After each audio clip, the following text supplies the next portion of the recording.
Hi everyone, स्वागत है आप सबका आपके अपने चैनल केयर्स क्लासेस में। आज के इस लेक्चर में हम सब देखेंगे क्लास 12th मैथ। इसके पहले वाले लेक्चर में हम सब अपना वेक्टर अलजेब्रा यानी सदिश बीजगणित पूरी तरह से कंप्लीट कर चुके हैं। तो आज हम लोग स्टार्ट करेंगे त्रिविमीय ज्यामिति ना, द 3 डायमेंशनल ज्योमेट्री। देखो ये आपका प्रश्नावली 11 लग रहा है ना, तो 11.1 हमको देखना है इसका इंट्रो। आपने इसके पहले जैसे वेक्टर पढ़ा था ना, तो वेक्टर में आपने एक चीज देखा था, डायरेक्शन कोसाइन और डायरेक्शन रेशियो, दिक कोसाइन और दिक अनुपात देखे थे ना। क्या होता था, जैसे मान लो ये आपका एक्स एक्सिस है, ये आपका वाई एक्सिस है, ये आपका जेड एक्सिस है। कोई एक पॉइंट भी है, अगर इस पॉइंट को हम ओरिजिन से मिलाए थे तो ये हमको एक डायरेक्शन मिला था ओपी वेक्टर। तो यह वेक्टर ये धनात्मक एक्स अक्ष की दिशा से कुछ कोण बनाया था अल्फा, धनात्मक वाई अक्ष की दिशा से कुछ कोण बनाया था, उसको मान लेते बीटा। और यह जो वेक्टर है धनात्मक जेड अक्ष से कुछ कोण बनाया था, इस कोण को हम लोग क्या बोले थे, गामा। इस कोण के कास वैल्यू को यानी कास alpha, cos beta, cos gamma, इसी को हम लोग क्या बोले, दिक कोसाइन। इसको क्या बोले थे, कोसाइन। और दर्शाते कैसे थे, इसको एल से, इसको एम से और इसको एन से। एल एम एन ये क्या होता था, दिक कोसाइन होता था। हमको इस चैप्टर में एक रेखा की दिक कोसाइन पढ़ना है। किसकी दिक कोसाइन, एक रेखा की। देखो बस जैसे आप यहाँ पर इस चैप्टर में पूरा जहां रेखा का बात आएगा आप उसको वेक्टर जैसा मानो, क्योंकि वेक्टर भी एक रेखा है। बस वेक्टर के पास क्या होता है, एक ही डायरेक्शन होता है। जैसे अगर ये वेक्टर है, इसका क्यों डायरेक्शन होगा, लेकिन रेखा में आप दो डायरेक्शन बढ़ सकते हो। जैसे अगर ये कोई रेखा है, इसमें आप इस डायरेक्शन में भी जा सकते हो और इस डायरेक्शन में भी जा सकते हो। सही बात है कि नहीं बात है। तो रेखा का अगर दिक कोसाइन को निकालना है तो हम एक वेक्टर का दिक कोसाइन निकालेंगे, तो ये आपका क्या है, उस रेखा का दिक कोसाइन। जैसे मान लो कोई एक रेखा है, ये रेखा कहां से पास कर रहा है, ओरिजिन से। चलो इस फिगर को फिर से बनाते हैं। कोई आपका एक रेखा है, उस रेखा का हमको क्या चाहिए, दिक कोसाइन। तो किसी रेखा की दिक कोसाइन क्या होगी, वह रेखा, मान लो ये आपका रेखा है ना, ये रेखा कहां से होके जा रहा है, ओरिजिन से। ये आपका एक्स एक्सिस, ये आपका वाई एक्सिस, ये आपका जेड एक्सिस, और ये आपका क्या है, एक रेखा। तो अगर आप यह रेखा धनात्मक एक्स के साथ अल्फा कोण बनाया, इधर से ये बीटा कोण बनाया और इधर से ये गामा कोण बनाया, तो कास अल्फा, कास बीटा और कास गामा, यही तो दिक कोसाइन होगा। बोलो, यानी यही एल होगा, यही एम होगा और यही आपका क्या होगा, एन होगा। लेकिन अगर ये वेक्टर होता तो इसके पास सिर्फ ये डायरेक्शन होता, लेकिन अब रेखा है, लाइन है, इसके पास आप इस डायरेक्शन में भी तो लाइन को ले सकते हो। अगर यह एक्स अक्ष के साथ, मतलब इस डायरेक्शन में आपने गया है, एक्स अक्ष के साथ अगर अल्फा कोण बनाया है, तो इस डायरेक्शन से एक्स अक्ष के साथ कितना कोण बनाएगा, 180 माइनस अल्फा बनाएगा कि नहीं बनाएगा। बात समझ आ रहा है ना। क्योंकि चलो हम अभी 3D है, हम इसको 2D समझते हैं। जैसे मान लो कि आपका एक्स एक्सिस है, केवल हम एक्स एक ही एक्स का लेते हैं, ये आपका एक्स एक्सिस और कोई एक रेखा है। अगर यह रेखा इस डायरेक्शन से एक्स अक्ष के साथ अल्फा कोण बनाया है, अगर आप इस रेखा का ये डायरेक्शन लोगे तो यहाँ पर 180 माइनस अल्फा कोण बनाएगा नहीं बनाएगा। तो यानी जब वेक्टर पढ़ते हो तो वहां पर केवल आपको one set of direction cosine मिलता है, यानी डायरेक्शन कोसाइन का केवल एक समूह मिलता है, कास alpha, cos beta, cos gamma. लेकिन यहाँ पर ये तो मिलेगा ही मिलेगा, साथ में ये वाला भी मिलेगा, यानी कास 180 माइनस अल्फा। सेम वैसे कास 180 माइनस बीटा, सेम वैसे कास 180 माइनस गामा।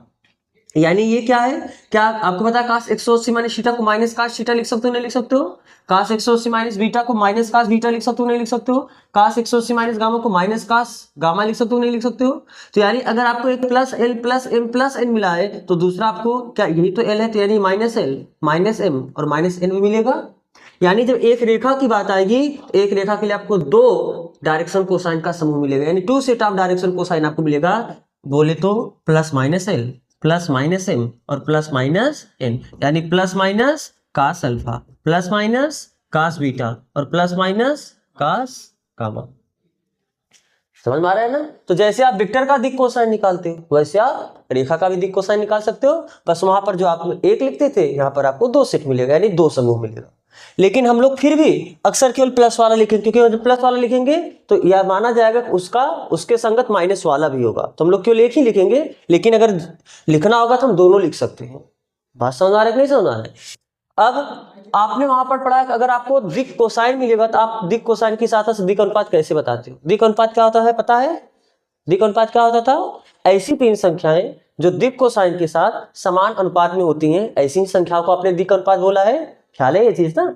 दिक् अनुपात क्या होता है? ऐसी तीन संख्या जो दिक् कोसाइन के साथ समान अनुपात में, वैसी तीन संख्याओं को हम लोग क्या बोलते हैं? दिक् अनुपात। तो वहां पर आपने देखा है कि दिक् अनुपात, जैसे अगर किसी रेखा का दिक् अनुपात ए बी सी, कोई एक वेक्टर है, उस वेक्टर का मान लो अगर दिक् अनुपात ए बी और सी है तो उसका दिक् कोसाइन कैसे? एल बराबर कितना लिखते थे?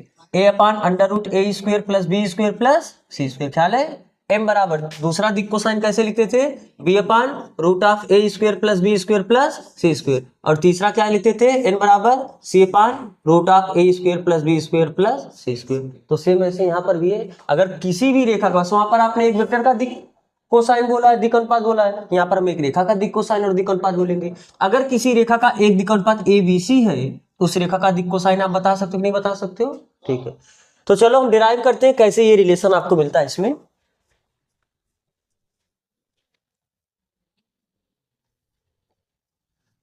मान लेते हैं कोई एक रेखा है, इस रेखा का ये मान लो एक्स एक्सिस है, ये वाई एक्सिस है और ये जेड एक्सिस है। कोई एक रेखा है जो कि ओरिजिन से पास कर रहा है। इस रेखा का दिक् कोसाइन कितना है? L M. ठीक है, तो आपको ये बात पता है क्या कि दिक् अनुपात, मान लेते हैं माना इस रेखा की दिक् अनुपात ए बी सी है, ए बी सी। तो जैसे ही आपने बोला कि इस रेखा का दिक् अनुपात ए बी और सी है, इस बात का मतलब क्या हुआ? जो ए है उसका एल के साथ जो अनुपात होगा, यानी ए का किसके साथ अनुपात? एल का साथ, वही होगा जो बी का एम के साथ होगा, सी का एन के साथ। मान लेते कि अनुपात कितना आया, मान लेते अनुपात कितना आया, ठीक। तो क्या यहां से आप लिख सकते हो ए इक्वल टू एल के? अरे जब इतना बराबर इतना लोगे तो ए इक्वल टू एल के आएगा, बी इक्वल टू एम के और सी इक्वल टू एन के। बोल सकते नहीं? ऐसा बोल सकते हो। या यहां से यल बराबर आप कितना बोल सकते हो? ए अपान के, बोलो। एम बराबर क्या बोल सकते हो? बी अपान के।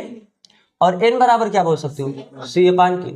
आपको एक रिलेशन पता है ना, L square plus M square plus N square बराबर, या यहां से क्या बोल सकते हो? एल स्क्वायर यानी ए स्क्वायर अपान के स्क्वायर प्लस एम स्क्वायर यानी बी स्क्वायर अपान के स्क्वायर प्लस एन स्क्वायर यानी सी स्क्वायर अपान के स्क्वायर। ये बराबर कितना होगा? 1।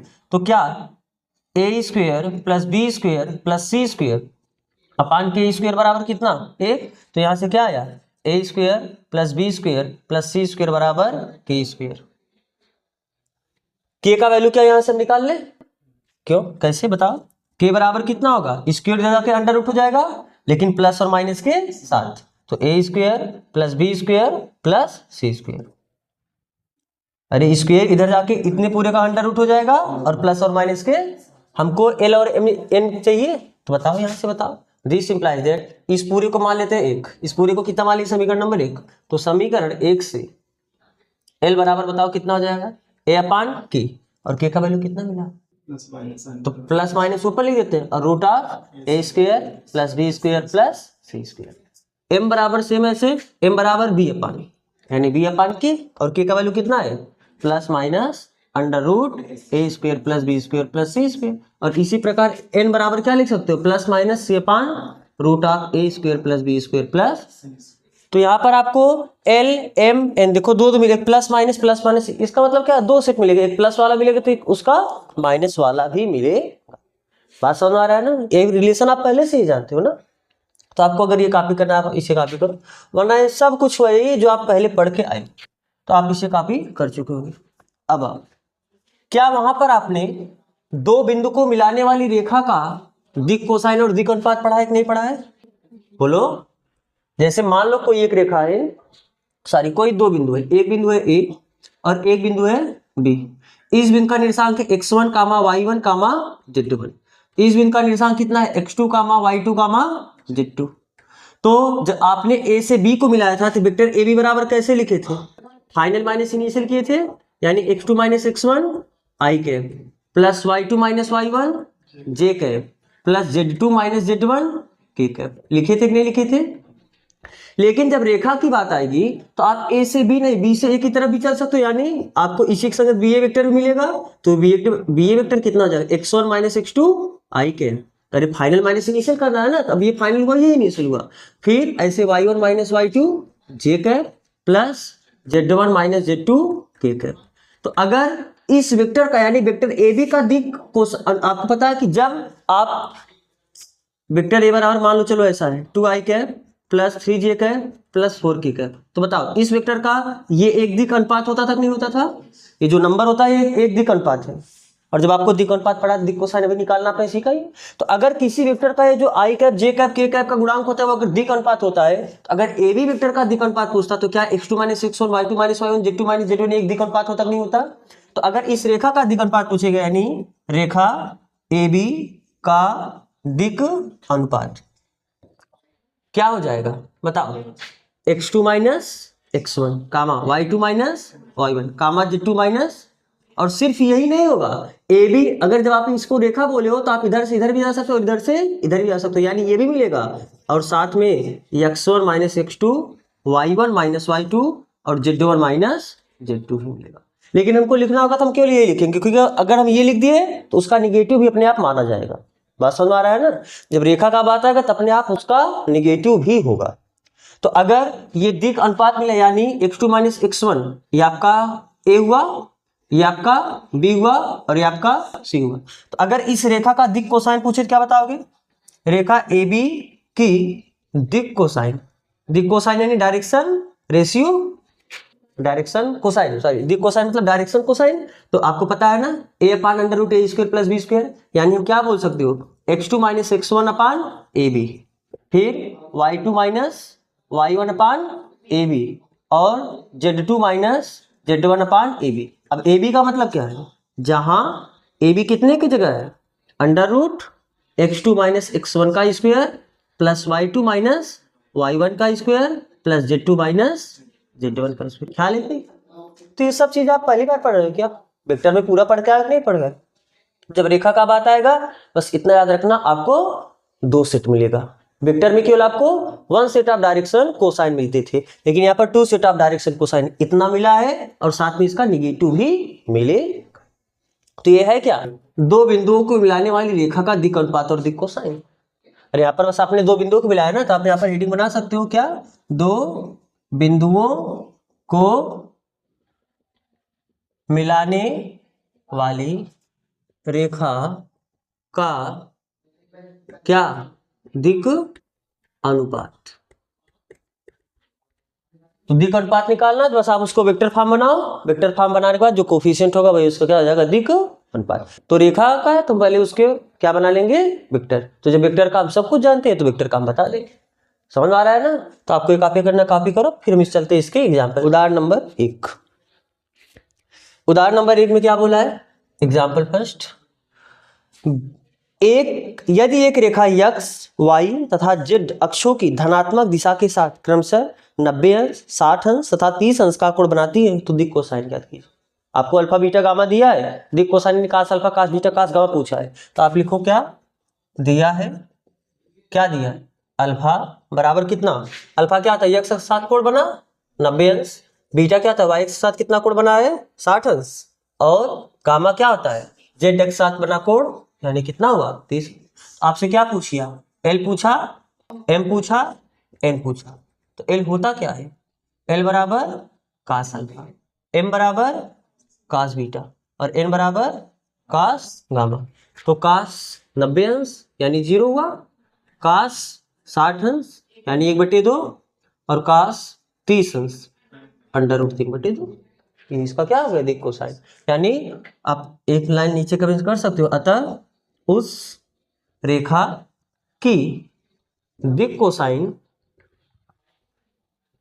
दिक कोसाइन कितनी होगी, ऐसे बोल दे क्या, प्लस माइनस 0 कामा 1/2 कामा अंडर रूट 3/2, दोनों सेट मिलेगा। लेकिन हम लोग फिर वही बोल रहे हैं बार बार, लिखेंगे कौन सा, प्लस वाला लिख देंगे तो माइनस वाला अपने आप अंडरस्टूड है उतना माना जाएगा, ठीक है ना। तो हम लिखेंगे अब आगे से किसने, किस वाले को, केवल प्लस वाले को। तो इसका दिक कोसाइन कितना हो जाएगा, चलो अब एग्जाम्पल 2 पे चलो।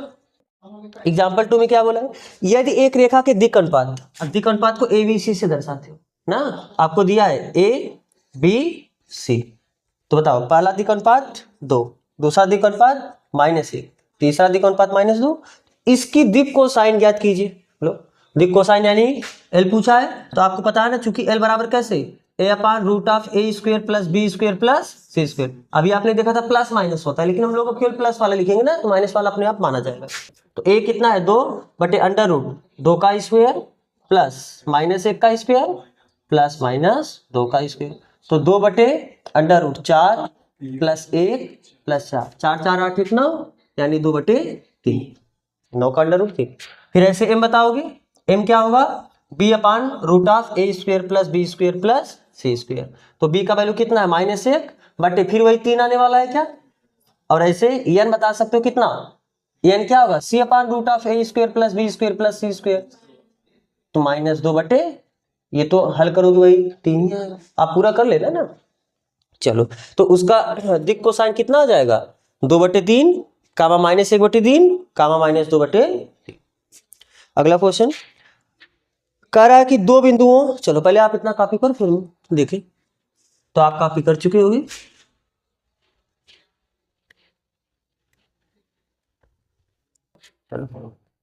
उदाहरण नंबर 3 बोला है कि दो बिंदुओं -2 कामा 4 कामा -5 तथा 1 कामा 2 कामा 3 को मिलाने वाली रेखा की दिक् कोसाइन ज्ञात कीजिए।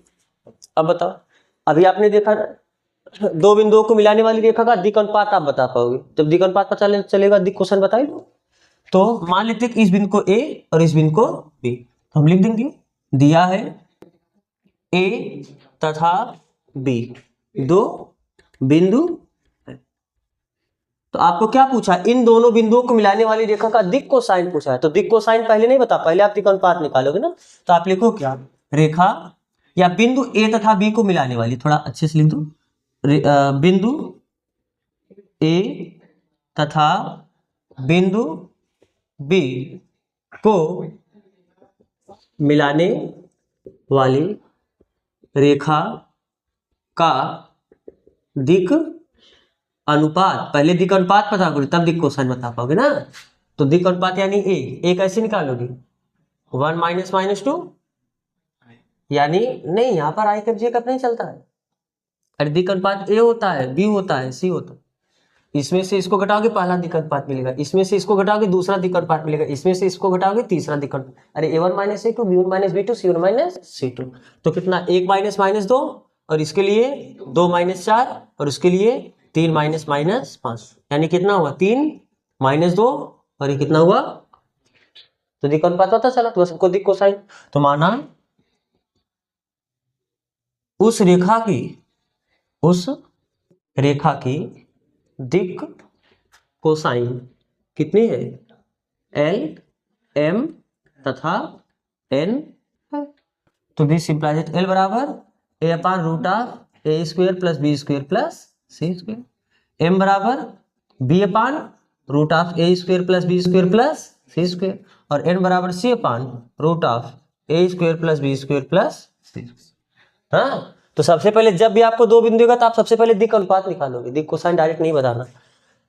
तो कितना आ जाएगा, ए का वैल्यू कितना है 3/√3 का स्क्वायर प्लस -2 का स्क्वायर प्लस 8 का स्क्वायर, तो कितना आ जाएगा 3/√3 त्रिका 2 दूनी 8 है 64, तो कितना 64 68 8 8 16 17 यानी 79 ना, 3/79 आएगा ना, और 9 4 13, अच्छा 13 4 17 77 आएगा, ठीक है ठीक, तो 77 11 से 77 इसका अंडर रूट मिलेगा नहीं, तो 3/√77 पे ही छोड़ो ना, अरे 11 से 77 ना तो 11 का वर्गमूल जानते हो ना, तो 7 का वर्गमूल जानते हो, फिर ये कितना आ जाएगा बी का वैल्यू कितना है -2/77 सीधा लिख दे √77 और यहाँ पर 8/√77, ठीक है। तो आपको ये कॉपी करना, आप इसे कॉपी करो, फिर देखते हैं इसका अगला क्वेश्चन, यानी उदाहरण नंबर 4।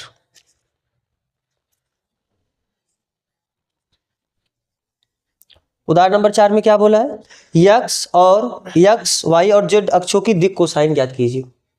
आप इससे कॉपी कर चुके होंगे। जब दिक् कोसाइन की बात आती है तो आप तुरंत क्या देखोगे, कोण। वह रेखा यक्स अक्ष वाई से जेड अक्ष के साथ कितना कोण बना। तो ये कौन सा एग्जांपल है, 4। आपको क्या बोला है, यक्स वाई और जेड अक्ष का दिक् कोसाइन बताना। चलो पहले इधर समझ लो फिगर। मान लो एक्स एक्सिस, ये मान लो आपका वाई एक्सिस, और मान लो ये आपको क्या पूछा, यक्स अक्ष की दिक् कोसाइन। तो किसी भी रेखा की दिक् कोसाइन बताने के लिए आप क्या देखोगे, वह रेखा यक्स अक्ष के साथ, वाई अक्ष के साथ, जेड अक्ष के साथ कितना कोण बना रहा है, उस कोण का cos वैल्यू इसका दिक् कोसाइन होता है। तो अगर यक्स अक्ष का दिक् कोसाइन पूछा तो यक्स अक्ष के साथ कितना कोण बनाएगा, 0। अरे खुद के साथ 0 अंश का। यक्स अक्ष वाई के साथ कितना कोण बनाता है, 90। और यक्स अक्ष जेड के साथ कितना कोण बनाता है, 90। ये भी जेड अक्ष आपका ऐसे सीधा होता है ना, तो इसके साथ भी 90। तो यानी बस आपको यक्स अक्ष का तीनों के साथ कोण पता चला, उसका cos वैल्यू वही तो दिक् अनुपात है। तो आप लिखो क्या, चूंकि यक्स अक्ष अक्षों, यक्स अक्ष वाई अक्ष तथा जेड अक्ष, क्योंकि इसी का दिक् कोसाइन होता है, इसी का पहले एक्स अक्ष के साथ देखोगे, फिर इसका वाई के साथ, फिर इसका जेड के साथ। वाई अक्ष तथा जेड अक्ष के साथ कितना कोण बनाता है, क्रमशः 0 अंश, 90 अंश तथा 90 अंश कोण बनाता या बनाती है। तो दिस इंप्लाइज दैट यक्स अक्ष की दिक् कोसाइन, दिक् कोसाइन निकालने के लिए क्या करते हो, जो कोण बनाया उसी का cos वैल्यू, यानी दिक् कोसाइन कितना आ जाएगा, cos 0 cos 90 cos 90। तो cos 0 वैल्यू 1 0 0, ये किसका हुआ, यक्स अक्ष की दिक् कोसाइन हुई। सीधा इसी प्रकार हम वाई अक्ष की लिख दे, बोलो। इसी प्रकार वाई अक्ष की दिक् कोसाइन, वाई अक्ष की दिक् कोसाइन कितना आ जाएगा, 0 1 ना, क्योंकि वो वाई के साथ 0 बनाएगा तो वाई वाला 1 हो जाएगा बाकी। फिर ऐसे जेड अक्ष की दिक् कोसाइन, जेड अक्ष की दिक् कोसाइन कितना होगा, 0 0 1। सिंपल है ना, ठीक है। तो कॉपी करना है, कॉपी करो। फिर देखते हैं इसका अगला क्वेश्चन, यानी क्वेश्चन नंबर 5। थोड़ा सा क्वेश्चन 5 हो सकता है आपके लिए थोड़ा अलग हो। देखो क्वेश्चन 5 में क्या बोला है, क्वेश्चन नंबर 5, दर्शाइए कि बिंदु ए दिया है, ए 2, 3, -4। एक बिंदु बी है, बी का निर्देशांक कितना दिया है, 1, -2, -3। फिर सी क्या दिया है, 3, 8, -11। ये तीनों क्या है संरेखी। अभी तक आपको इसके पहले क्या आपने 3 बिंदु को संरेखी नहीं दिखाया, वहां पर वेक्टर को संरेखी दिखाते थे, अब बिंदु को संरेखी दिखाना है। तो इसका प्रयोग करके, त्रिम ज्यामिति का प्रयोग करके कैसे 3 बिंदु को संरेखी दिखाओ। देखो एक बात ध्यान, मान लो 2 रेखा है, एक रेखा ये, एक रेखा ये, ठीक। अगर 2 रेखा है तो दोनों रेखा का दिक् अनुपात क्या होगा, समान अनुपाती होगा। जैसे हो सकता है अगर इसका दिक् अनुपात 2, 3, 4 है, इसका दिक् अनुपात अगर इसका दुगुना करोगे यानी 4, फिर इसका भी दुगुना होगा 6, इसका भी दुगुना होगा यानी 8। तो 2 समांतर रेखा का दिक् अनुपात, क्योंकि दोनों समांतर रेखा है, समांतर रेखा होने का मतलब क्या है, यह रेखा x अक्ष से जितना कोण बनाएगा, y अक्ष से जितना कोण बनाएगा, z अक्ष से जितना कोण बनाएगा, सेम ये भी अक्षों के साथ उतना ही कोण बनाएगा। तो जब इन दोनों का दिक् अनुपात बराबर आ जाएगा, दिक् कोसाइन क्या आ जाएगा, अरे जितना कोण ये बनाएगा उतना ही कोण यही तो बनाएगा अक्षों के साथ। और जब दिक् कोसाइन बराबर हो जाएगा, लेकिन दिक् अनुपात दिक् कोसाइन के समानुपाती होता है, तो हो सकता है कि इसके साथ कुछ अनुपात हो, यहाँ पर दिक् कोसाइन के साथ कुछ अनुपात हो। तो दिक् अनुपात अलग अलग हो सकता है, लेकिन दिक् कोसाइन दोनों का क्या हो जाएगा, समान। लेकिन दिक् कोसाइन अनुपात अलग अलग हो उससे कोई दिक्कत नहीं, लेकिन होगा एक दूसरे के समानुपाती। बात समझ में आ रहा है ना, कहने का मतलब ये है, फिर समझना। जैसे एक रेखा ये है, एक रेखा ये, और दोनों रेखा एक दूसरे क्या है, समांतर है। तो इसका दिक् कोसाइन हम क्या बोले, दिक् कोसाइन। मान लो अगर इसका दिक् कोसाइन 2, चलो ऐसे मान लेते हैं अल्फा बीटा गामा, या एल एम एन ही मानते तो ही मान लो, ये तो कोण हो जाएगा एल एम एन। इसका भी दिक् कोसाइन कितना होगा एल एम एन। क्यों? क्योंकि कोण तो बराबर बनाएगा ना, जितना समांतर रेखा, दो समांतर रेखाएं के सभी कोण क्या होती हैं बराबर होती है। ये यक्ष अक्ष साथ जितना कोण बनाएगा या भी यक्ष अक्ष साथ उतना ही कोण बनाएगा। जब कोण बराबर हो जाएगा तो दिक् कोसाइन बराबर हो जाएगा। लेकिन दिक् अनुपात क्या होता है? दिक् अनुपात क्या होता है? दिक् अनुपात ऐसी तीन संख्या जो दिक् कोसाइन के साथ समानुपाती हो। तो हो सकता है कि जो दिक् कोसाइन यानी ए बी सी इसका कितना गुना हो, 2 गुना हो। लेकिन इसके लिए हम जो दिक् कोसाइन ए बी सी लिख रहे हैं दिक् अनुपात, वो इसका कितना हो 3 गुना हो सकता है इसका 5 गुना हो सकता है इसका 10 गुना हो, तो भी तो ये दिक् अनुपात होगा। क्योंकि दिक् अनुपात दिक् कोसाइन के साथ क्या होना चाहिए समानुपाती। जब इसके दिक् अनुपात और इसके दिक् अनुपात को रिलेट करोगे तो ये भी तो एक दूसरे के समानुपाती होंगी, क्योंकि ये इसी के तो दुगुना है और ये इसी का 3 गुना है। जैसे हो सकता है कि मान लो ये इसका 2 गुना है और यह इसका 4 गुना है, तब फिर यह इसका कितना हो जाएगा 2 गुना होगा कि नहीं होगा? बोलो। अरे सेम नंबर का ये 4 गुना है और ये भी उसी सेम नंबर का दुगुना है, तो ये तो भी 4 गुना यानी इसका दुगुना रहेगा कि नहीं रहेगा? तो रहेगा समान अनुपात में ही। तो आप सीधा बस इतना याद रखना, दो समांतर रेखाओं का दिक् कोसाइन समान होता है और उसका दिक् अनुपात समान अनुपात में होता है। बात समझ आ रहा है ना? तो अब क्या करेंगे, आपको दर्शाना है क्या कि इस रेखा की सारी ये तीनों बिंदु संरेखीय हैं। संरेखीय होने का मतलब पहले ये 2 बिंदु है, इन दोनों बिंदु से होकर जाने वाली रेखा का दिक् अनुपात बता सकते हो। फिर ये 2 बिंदु पता है, इन दोनों बिंदु से होकर जाने वाली रेखा का दिक् अनुपात बता सकते हो। अगर दोनों का दिक् अनुपात समान अनुपात में आ गया यानी दोनों रेखा एक दूसरे के समांतर। लेकिन अब बताओ, दो रेखा एक दूसरे के समांतर हैं लेकिन एक पॉइंट ये बी वाला पॉइंट, जब क्योंकि आपने ए और बी का निकाला है तो यहाँ पर एक पॉइंट ए था, यहाँ पर एक पॉइंट बी था, और जब आपने बी और सी का निकाला है एक पॉइंट बी है और एक पॉइंट क्या है सी है। क्या दोनों पॉइंट एक ही है क्या? तो फिर ये अलग अलग नहीं हो सकती हैं, ये यहीं से जुड़ी होंगी बी और सी, तभी तो ए बी और बी सी। क्या इस केस में भी ए बी और बी सी एक दूसरे के संरेख है, समांतर है कि नहीं समांतर है? दो रेखा ये भी एक दूसरे के समांतर होती है और कोई रेखा खुद के भी समांतर होती है। प्रश्नावली 1.1 जो आपने संबंध पढ़ा है तुल्यता संबंध, तो तुल्यता संबंध क्या पढ़ते हो? खुद का खुद के साथ रिलेशन। तो प्रत्येक रेखा खुद के वहां पर समांतरता का रिलेशन देता तक नहीं देता संबंध। तो वहां पर आप देखते थे कि प्रत्येक रेखा एक तल में स्थित सभी रेखा का समुच्चय वो खुद के साथ समांतर होता है, यानी प्रत्येक रेखा खुद के साथ भी समांतर होता है।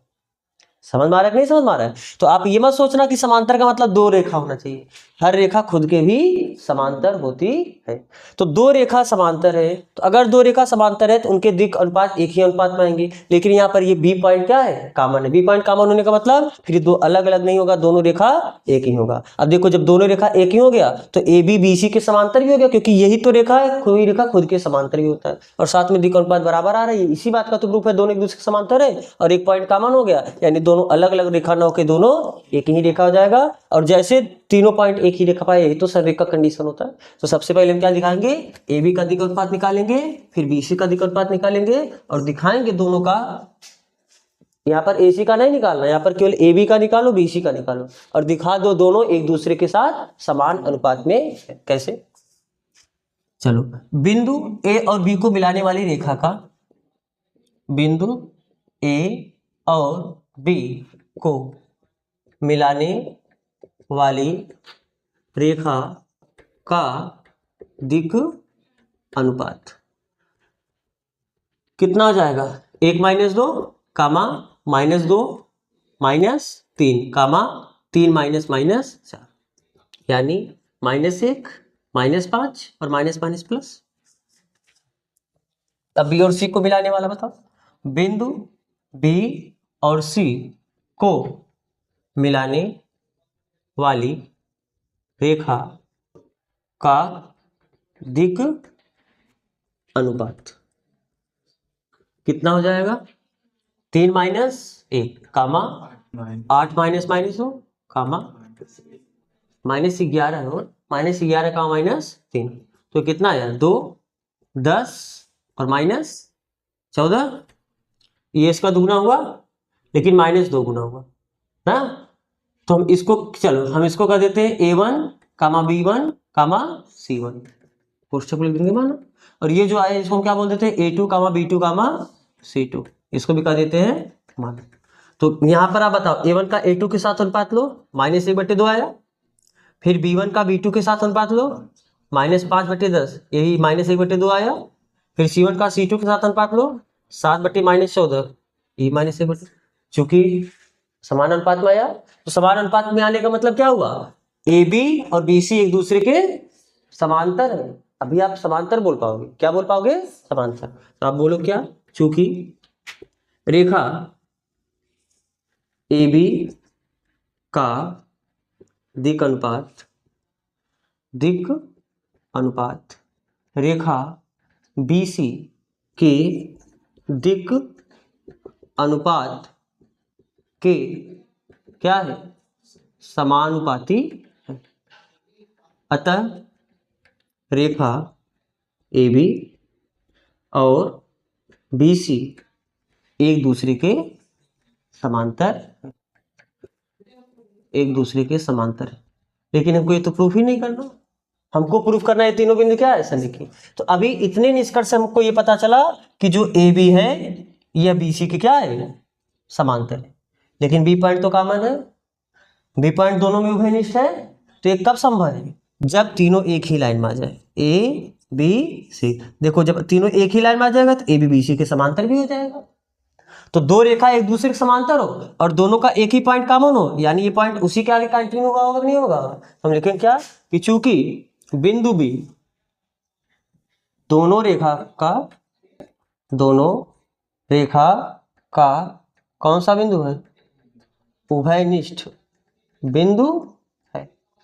ये जो बिंदु B, चूंकि बिंदु B दोनों रेखा का उभयनिष्ठ बिंदु है, दोनों रेखा समांतर है और दोनों का एक बिंदु उभयनिष्ठ हो गया। इस बात का मतलब दोनों रेखा एक ही लाइन को रिप्रेजेंट कर रहा होगा, यानी तीनों बिंदु एक ही रेखा पा जाएगा। तो दिस इंप्लाइज दैट बिंदु A B और C क्या हो गया, संरेख।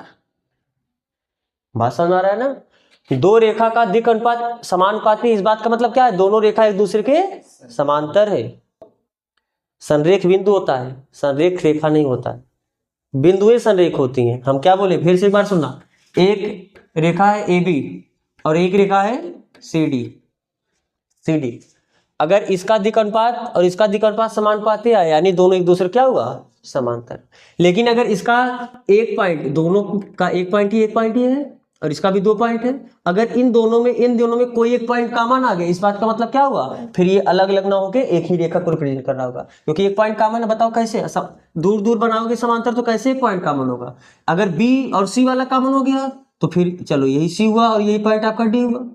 और अगर ये पॉइंट कॉमन हो गया तो यानी फिर आपका ये पॉइंट D हुआ और ये पॉइंट C हुआ, मतलब उसी के आगे कंटिन्यू होगा, यही पॉइंट आपका क्या हो जाएगा, D, और ये पॉइंट आपका क्या हो जाएगा, C। तो अगर B वाला C के कॉमन है तो ये स्थिति हो जाएगा, A वाला D कॉमन है तो ये स्थिति हो जाएगा। तो यानी अगर दो रेखा समांतर हो और दोनों रेखा का कोई एक पॉइंट कॉमन हो जाए तो फिर वो दोनों रेखा अलग अलग रेखा को नहीं, एक ही रेखा को रिप्रेजेंट करेगी। और इस प्रकार तीनों बिंदु एक पे ही आ जाएंगी। और जैसे ही तीनों बिंदु एक रेखा पाएंगी, इसी को कहते हैं संरेख। संरेख मतलब तीन बिंदु संरेख कब कहलाता है, तीनों बिंदु एक ही रेखा पर उपस्थित हो। तो हमने तीन बिंदु को संरेख सिद्ध करने का एक और क्राइटेरिया जाने, ठीक है। तो आपको ये कॉपी करना, आप इसे कॉपी करो। तो आपका एग्जाम्पल यहाँ पर कंप्लीट होता है। तो प्रश्नावली का क्वेश्चन हम लोग अगले लेक्चर में करेंगे। यहाँ तक जुड़ने के लिए आप सबका बहुत बहुत धन्यवाद।